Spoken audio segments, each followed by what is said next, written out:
Second try, protocols. So protocols in Swift are really important because that's how you tie together. I'm going to move this a bit. There we go. That's how you tie together all the data and all the values you have. You say, well, my values, they're really plain. They don't have much data. Well, they have data, but it's not, they don't have the entire state of the app. And I want to do things with them, but I don't want to be so precise as to say it has to take my data. It could take any data as long as it has some core properties. And there are some core properties that are quite common that you might want. So for example, one core property is that you have a value here. You have a value, and it's a person. And you want to make a function that takes an array of things that we're going to call A and turns it into a string, right? Well, if you had a way to turn A into a string, what you could do is print the string bracket and then your first element as a string, and then the second element as a string, and then the third element as a string. Right? So if you have an array of strings, that's really easy.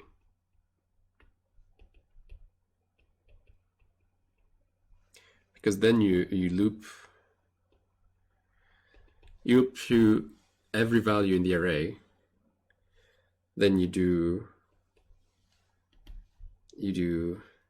well, how to call this? That value, let's call it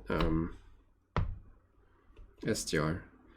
Do str plus the value.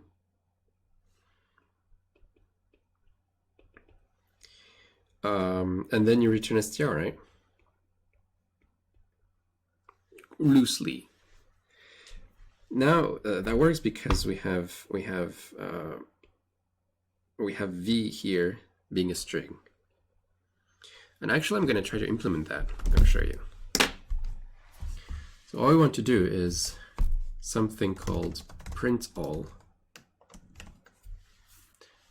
And it's going to take an array of strings and it's going to return a string. Nothing special about this. And the way we're going to do it is I'm going to say there's an accumulator string that's empty at the beginning and we're going to return it at the end. And actually we need to build it now. Well, actually, never mind. We're going to say that's the beginning of the string, and at the end we do str, we put the bracket at the end. Right? And now if I do print all of array A, B, C, oh, I need to print that.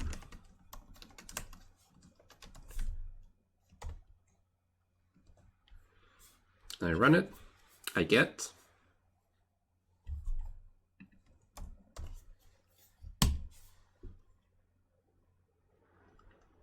this, which is exactly what it said it was doing. We just make the first bracket and then we make the second one. And that's our array. Now, obviously, that's not what I want to do. What I want to do is print every one of those values. So what we can do is for v in array, we can do str plus equal v. So that means append v at the end, and we get ABC. Great. But again, that's not quite what we want, right? Because we want, well, maybe that's what we want, right? Maybe you want just to stack them together. All right. Now the problem is, how do you make it so that you can use any type? Like, we don't want to use print all for just arrays, but we want to do print all for people, for example. So if here I put our people array, which like books, says cannot convert value array of persons that like books into a string. And so one way of fixing it is using the same trick as we used before. Say, well, this is a generic type of type A, and I don't care what it is. I'm going to say those are toString. There are the elements that I'm going to convert to string. And here we have another error that says, well, you can't quite do that because this is defined, like the plus function is defined over strings. But here I have a string, and here I have toString, and I haven't said what toString was. So I'm going to add a protocol conformance here and say toString has to conform to custom string convertible.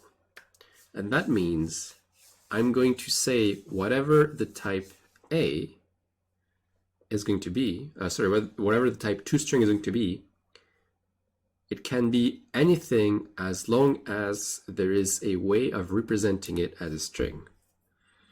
And now I can do description. All right, so now this works. Oh, and description is the functionality that custom string convertible gives us. So you can see here, I probably should need to zoom in. Description is a property. It's a get property. Oops. Come back. There we go. It's a get property, so you can only get a value out of it and return the string. So now it's complaining that person of book needs to conform to custom string convertible. So now what we're going to see is how do we add functionality to our existing types. And there are two ways. The first way is to go into our person here and say custom string convertible. And if I try to compile this, it's going to complain and say, currently as it stands, person does not conform to custom string convertible. Would you like me, the compiler, to add whatever is missing for it to conform? And so we say yes, and for this we just click fix, and here you can see that it made a new value for us to fill. It made this var declaration that says please return a string here. And what we're going to do here is really simple. We're just going to I'm going to put it at the end because I'm used to putting it at the end. I'm going to return the name.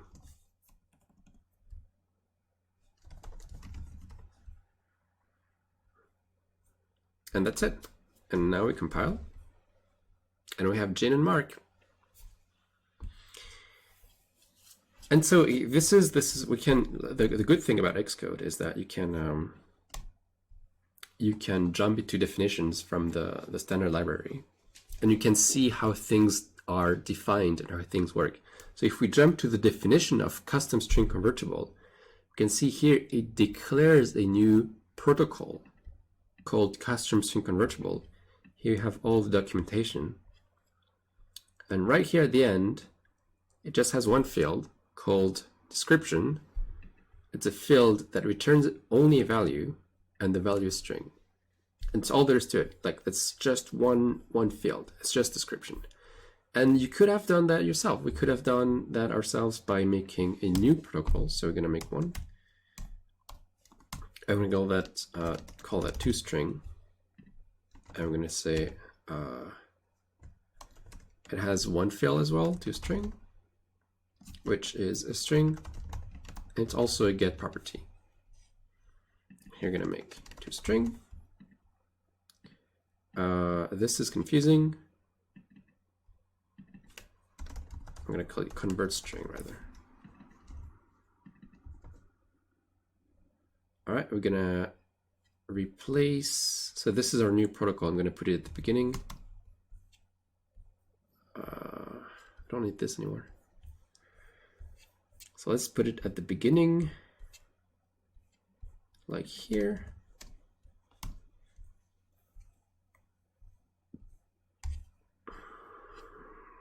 That's starting to be a big file.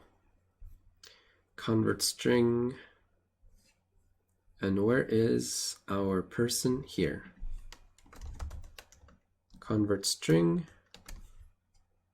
And convert string needs a toString field, so we add it, and then we compile, and it's complaining because we changed the name of the field, and then we run it, and we should get exactly the same thing. So here we just declared a new protocol called convert string, which has one field, toString, and we said whatever value here has to conform to this protocol, which means it has to have the field toString. And since every value that we pass in here has the value toString, we can just call it and get the value out of here in this line. So that's quite simple and useful, but that's not the only thing we can do. Adding a field is one useful tool, but we can do more. We can add properties and function. And so, for example, what we're going to do is make another function called func compute size. And again, I'm going to take an array of things that have a size. So let's begin with int. I'm going to return an integer. So compute size will simply add up the size, whatever that means, for every value that is inside the array. And so for this, we're going to use the same trick as before. I'm going to take this, and we're going to call this the accumulator, because this is where we're going to accumulate values. And for each value in the array, we're going to do v plus, and we don't need to do post processing, and we're going to do accumulator at the end. And now, and that's called accumulator now. Now if I take this and take an array of 1, 2, 3, actually 4, yeah, it's going to be 2, it's called compute size. We get 10, which is 1, 2, 3, 4 added together. But again, it's a bit limiting to do that with integers. So instead, we are going to be using another protocol called hasSize, or hasSize.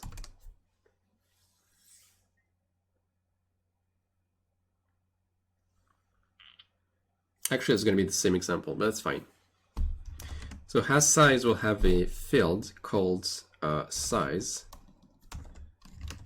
and size is an int, and it's a get property. And now we're going to extend integers so that they have this property. For this, we're going to use extensions. So we're going to add the property hasSize to the value integers. And before we do that, I would like to bring attention to compute size. So now we're going to remove this. I'm going to say, well, I'm going to use type A. Type A has to have a size. Then here we're going to use the size. If we compile this, it's going to work, but it's going to say, oh, int is not a size. Int doesn't have a size. So we're going to remove that. And we're going to say the size of an int is itself.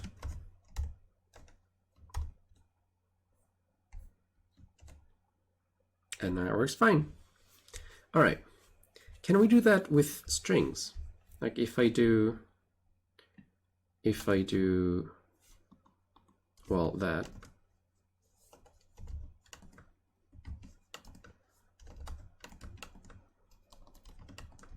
If I do that,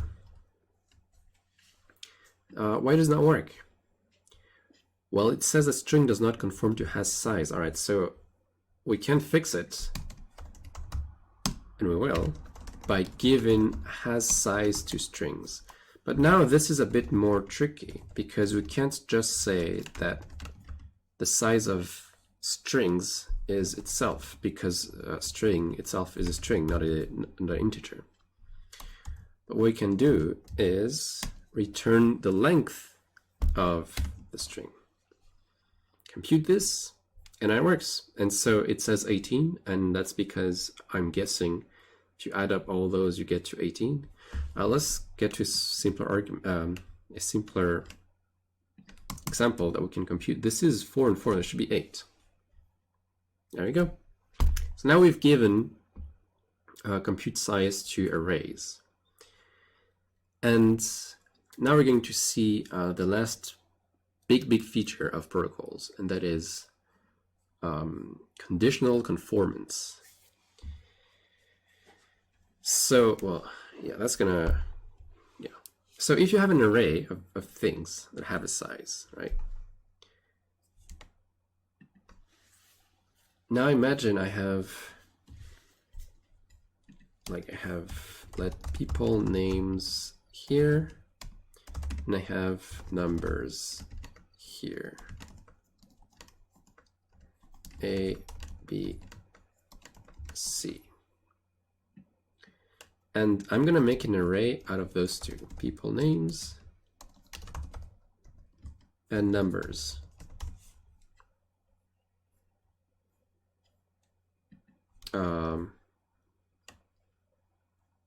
Oh, sorry, that's the numbers, that's letters. All right, letters. It's going to say array of strings needs to conform to has size. See, it's a bit trickier this time. It's not just string, but it's array of strings. So here's what we're going to do. We're going to tell that every array that has as value inside it something that has a size also has a size. So an array has a size. Now I need to find the wrapped value inside it. Just a sec. Element. Such that element has a size, also has a size.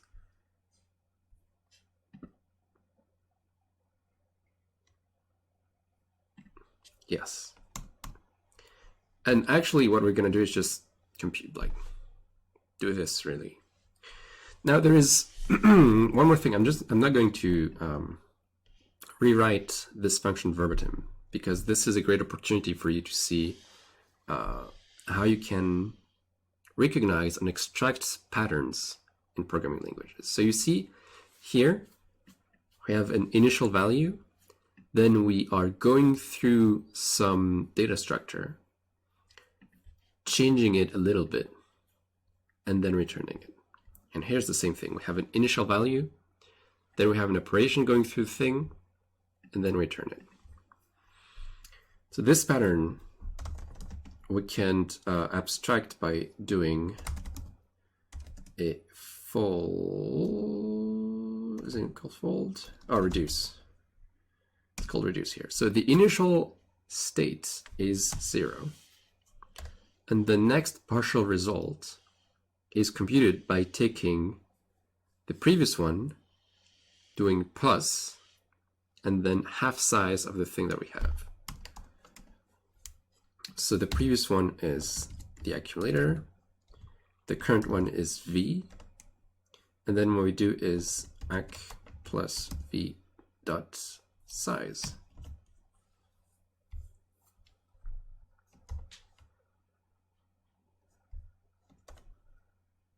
And there we go. Just like that, we've implemented size for every possible array. And so the great thing is that here I can just make another layer of arrays, and it works just as well. So I'm going to make, just for demonstration, I'm going to make another array with letters inside it. Oh, are they complaining?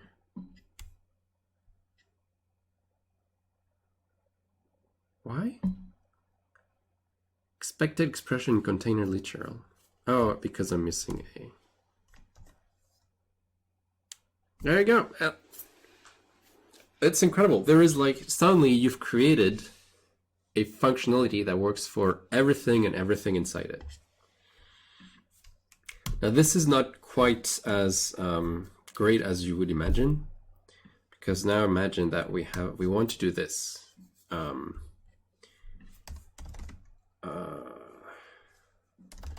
1, 2, 3, 1, 2, 3.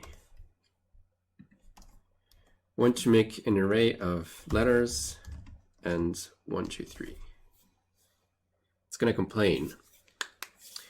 Look why it's going to complain. Oh, there you go. So here we've put, like, you might imagine that this would work, right? Because we have an array and this has a size, this has a size, so the array of both of them should have a size. But the problem here is that we have an array which contains two different types. This is an array that contains strings. This is an array that contains numbers. And so whenever Swift has to construct a value of multiple types, it's going to struggle and it's going to say, well, the only thing that makes sense here is anything. It could be anything. If it can be both strings and numbers, might as well be anything. So if you look at this, it says argument of type any does not conform to any size. So it says this array here is of type any. Any means I give up. I give up could be anything. And our extension here isn't for we don't have an extension for any. We don't have this. Any does not have the property has size, and it can't be extended because it's syntax. But and it can't, like, you could never implement it because you can never tell what's in there. So this is a limitation, that if you have different types, even though they all conform to the same protocol, they will not be able to be understood by the Swift compiler. Now there's a way around it. I'll go to that later. Here's another limitation. If I do, so letters and people's names work, right? What if I do this? Actually,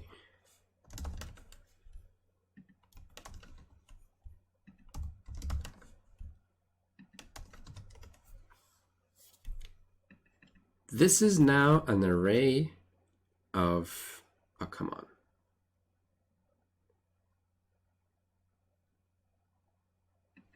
Okay, let me just maybe let maybe array. We're gonna make an array that maybe contains other arrays.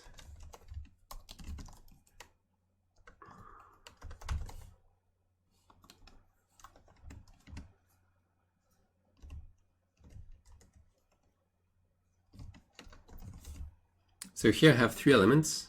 I have a letter, like the array of letters, the array of people names, and then nothing.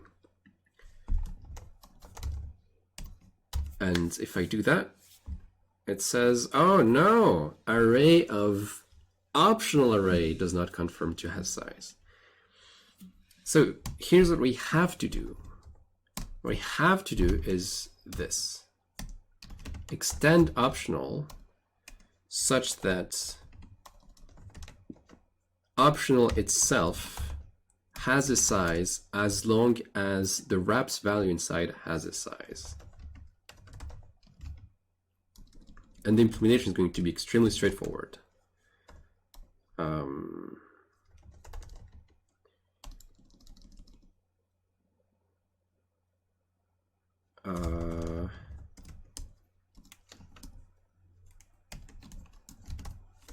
So this means, does that work?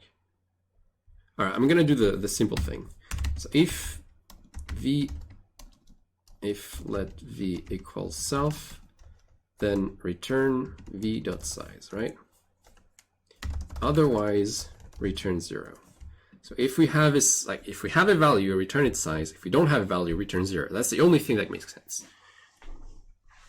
Literally, we can't, like, if there is nothing, it doesn't have a size. So it might as well be 0. Then you compile it, and now it works.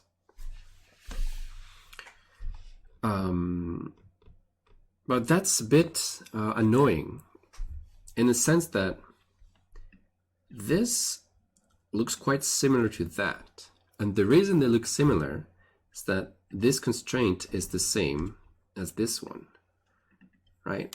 Our type has a property as long as every element inside it has the property. Our type optional has the property as long as all the types inside it have the property. And we can keep going more and more if we use results. It's going to be the same problem. And if we use, we're going to have this problem with persons. For example, person. Let's go back to person. Where is it? Here. Person has convert string. Let's give person. Do I have an array of persons? Yes, I have people, right? Yes, people. It's going to complain, right? So let's give person the property has size.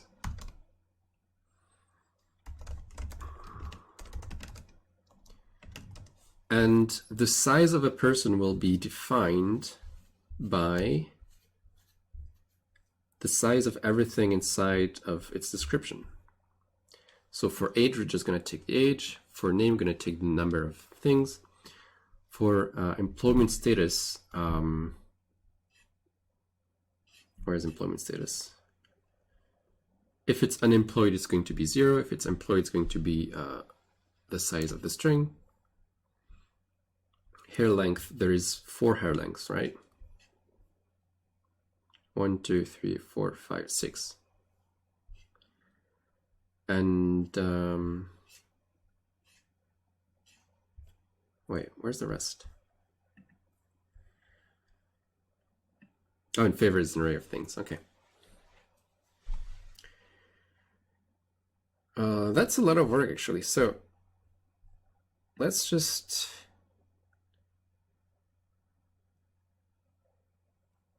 Yeah, let's just do the age and the favorite thing. So we're going to return self.age and self.favorite.size. But now you see favorite.size doesn't, like, favorite doesn't have a size. So we have to say person has a size as long as the thing they like has a size. All right. Now again, this completely redundant. Actually, I should do that. But let's keep going. And now it's complaining that books doesn't have a size. All right, so let's go with books. Extension book has size, and then books doesn't wrap anything. So we can just go to books and let's just take the size of the title.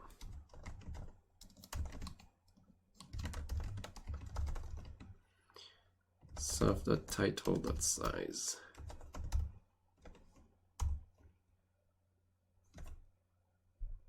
All right, and now it works.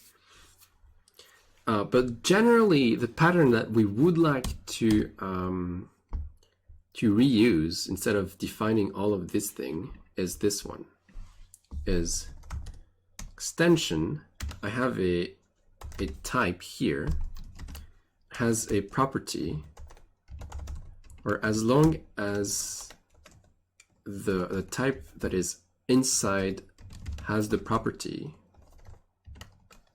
then the thing works. That's what we want to do. Unfortunately, Swift doesn't have enough machinery to do that. Aegis and Haskell do. But every time you make your own protocol and you want to automatically generate new things, like new property out of them,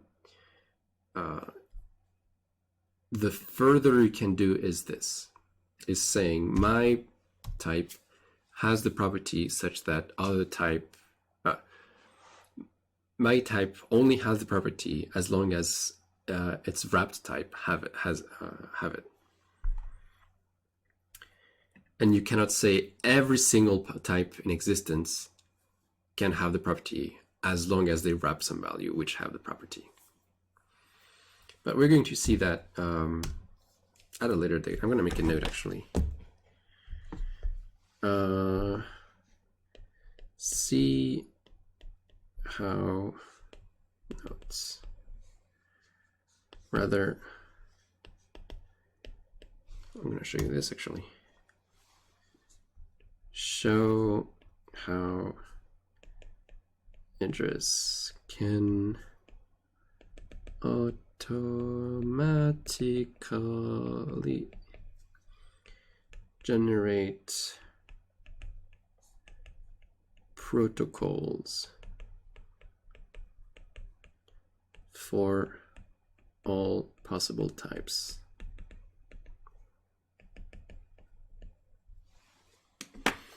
All right. Now here's the thing. Do you remember groups? Yeah, groups or a mathematical property that we defined as a protocol.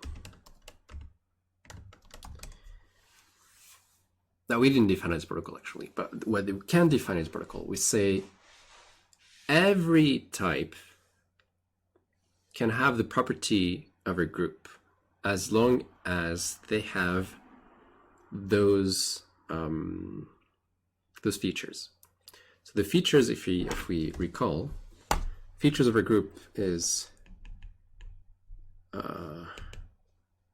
actually they must be around here. Group. Here. You have a neutral. You have something to combine it together with something else. You have an inverse for every element such that when you combine it with the operation, you get the neutral. And then you have associativity. And you have something else. Yes, you have, that's what's missing is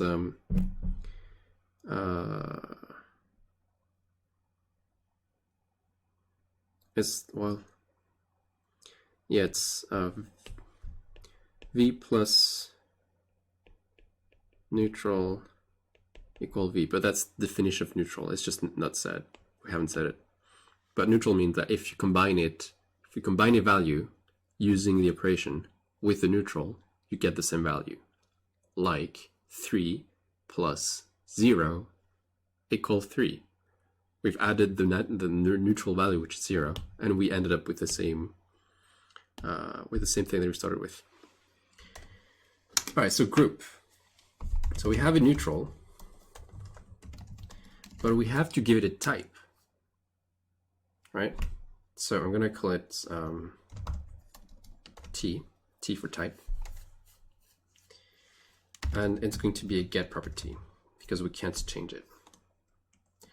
Actually, it's going to be stronger than this because since we're going to define group for an entire type, for an entire range of values, there is going to be only one neutral value.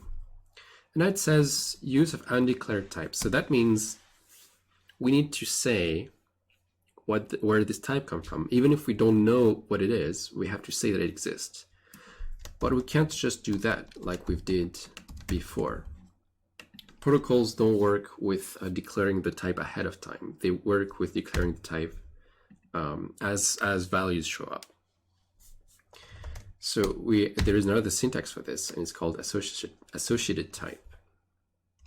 And I forgot if that's the correct syntax. Oh, it is.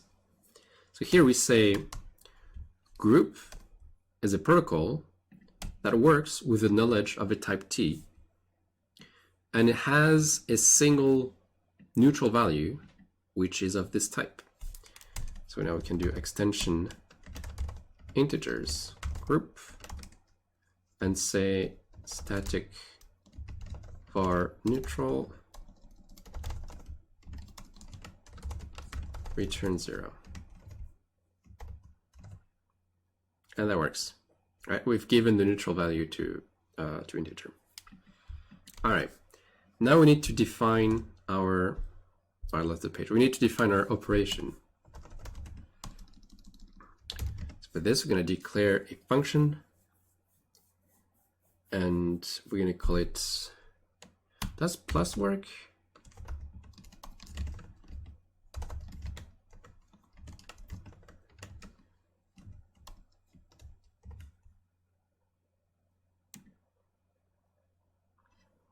Oh.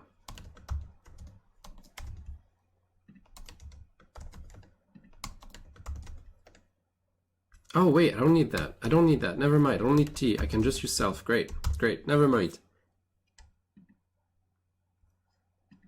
Cool. Fixed. All right. Again, this has to be static because there is only one value, only one operation plus for the entire class of types, entire class of the type. So that says, okay, so let's rewind a bit.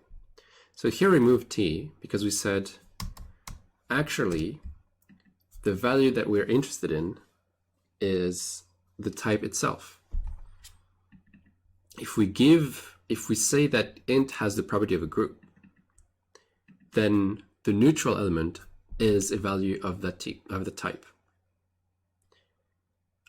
Same thing with plus. If we say group works with values of type int, then plus has to work on values of type int. And now we need to implement the inverse. The inverse of value self returns self. And this is not a static though. Well, yeah, let's just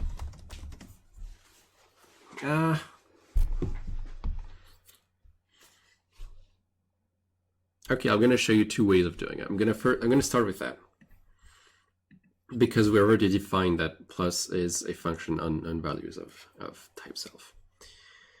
So here the inverse of int is going to be value times -1, and then what?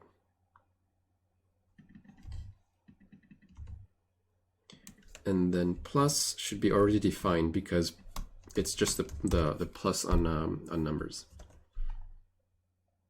Cool. And now I'm going to do something with a group. I'm going to take again this compute size function, but I'm going to change it so that instead of size, we're going to use the group operation. So look at this. So I'm going to move this over at the beginning. Go to compute size. Instead of hash size, I'm going to say group. This is going to fail later. Oh.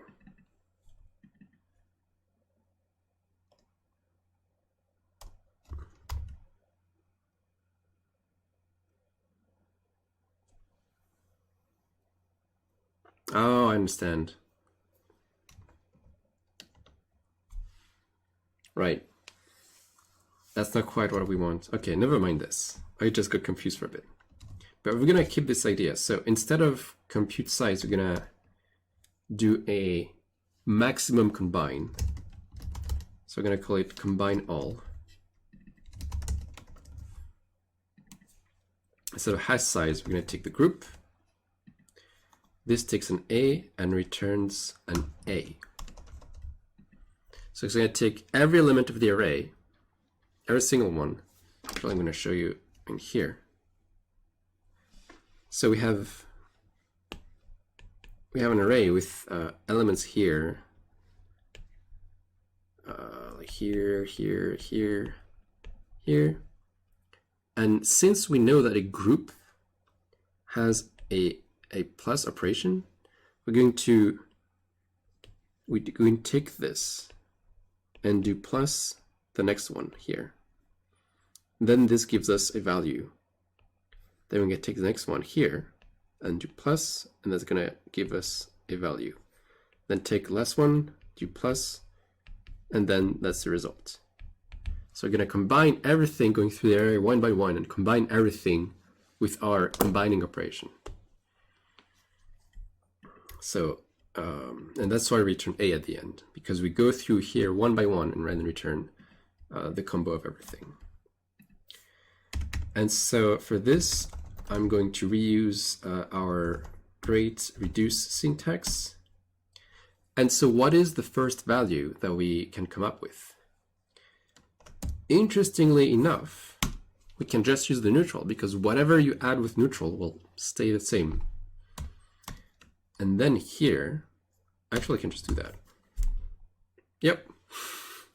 That's a bit cheating. I'm going to show you. So here's our previous, the value that we've already computed. So if we look at our array, this is ac here.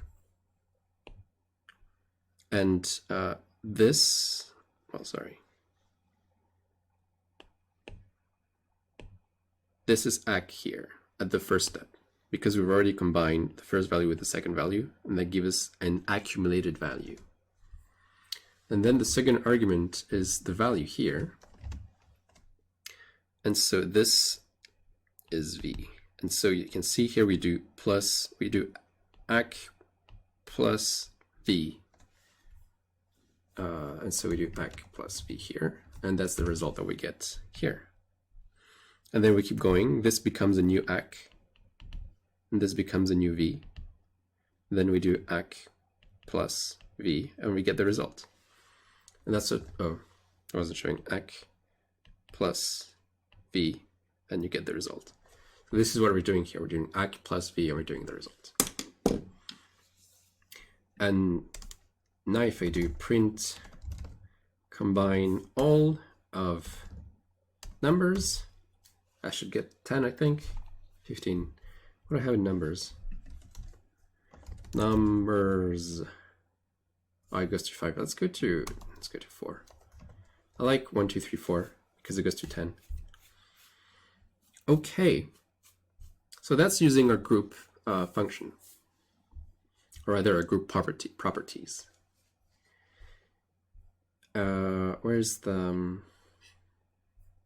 Oh, never mind. Now, if I want to use persons here, I can't combine everyone together. But can I do this?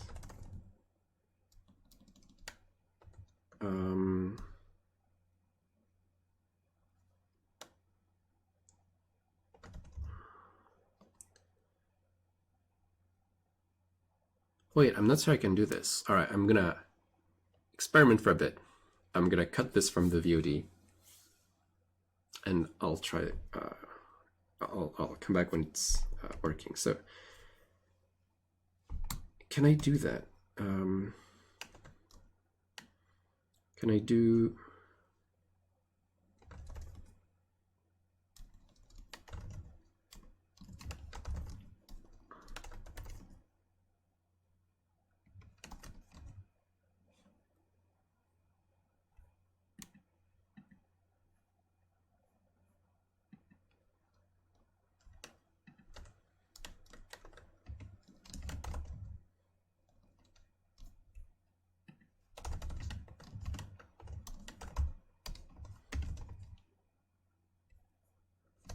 No, Swift extend Automatic protocol derivation.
Like what I want to do is say every type T where T is a group, T has size is a group.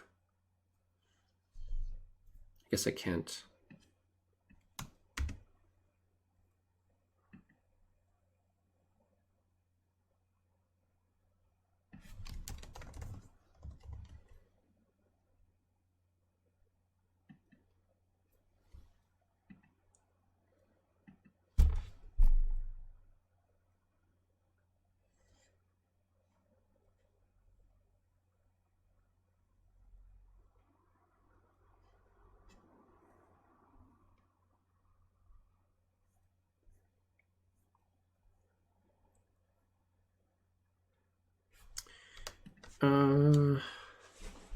Well, that stinks.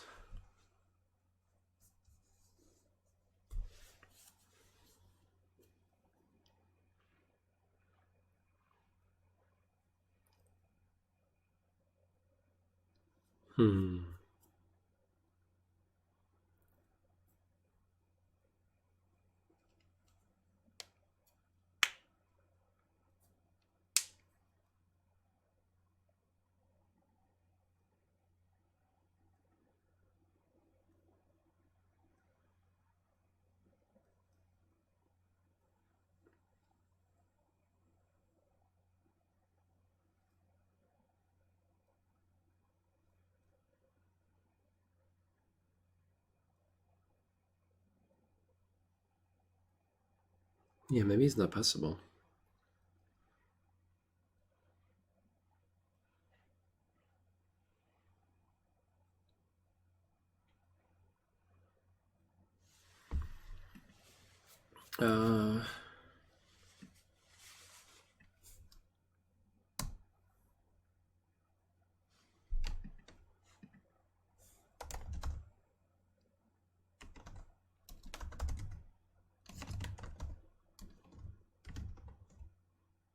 Ah,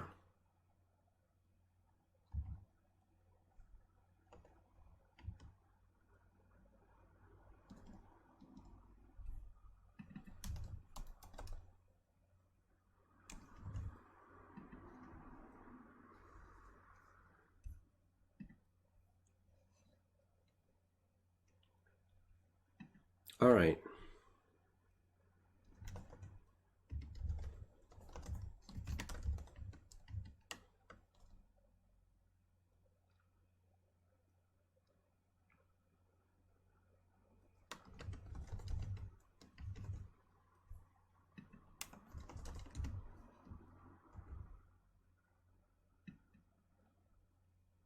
Oh, that's not going to work. Okay.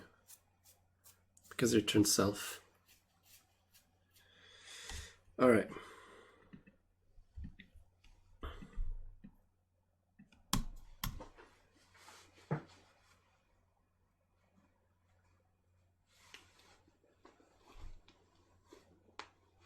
Okay, let's get back to it. It doesn't work. So here, what we have to do is we have a list, an array of people, but combine all requires to combine those people into a group, like a single element of this group. And we haven't provided a proof, or we haven't provided a way of making strings a group. And truthfully, they aren't a group because there is no inverse. There is no way of adding two strings together such that you get the empty string. There is if you have the specific character delete, but that becomes a bit tricky. So what we're going to do instead is going to do this. We're going to replace every element of the string by an integer, because integers form a group. Sorry for that. And for this, we're going to use map, and we're going to say map every element to its size. Sorry, it took me a bit. And there we go, and it works. So this is a bit tricky because we lost the information that people names, like what this represent, because this does not represent the people's names anymore. This represents the size associated with the people's names. That's why I have this small bit here. And don't think too hard about map. Map just means replace every element using this operation, and this operation just means take the size out of the string. So now we can do again. If we want to generalize this process, what we can do is relax a bit, or rather make a different version of combine all, and say, well, there's combine all, and there is combine with size,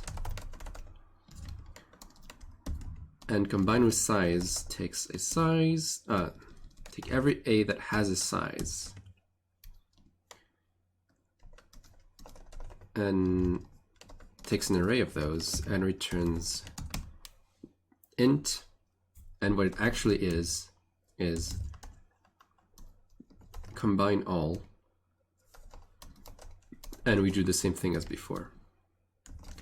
We take every element, we replace it by its size, and we do combine all on the thing. And this is actually so simple that you can just say, actually, would that work? Probably.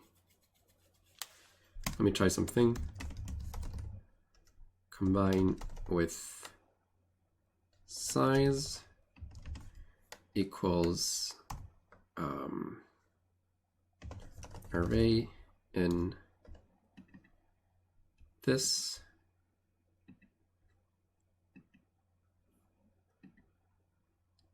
Oh, generic parameter A could not be inferred. What about this? Oh, that's not gonna work. Okay, never mind, that's not gonna work. Yeah, because you have to declare A ahead of time. All right, so it's been an hour almost, so I think I'm gonna stop here. And next time, we're going to see how we can use protocols and specifically associated types in order to implement something that looks like dependent types. In the meantime, I'm going to have a sandwich and I'll come back in a little bit. All right. See you soon.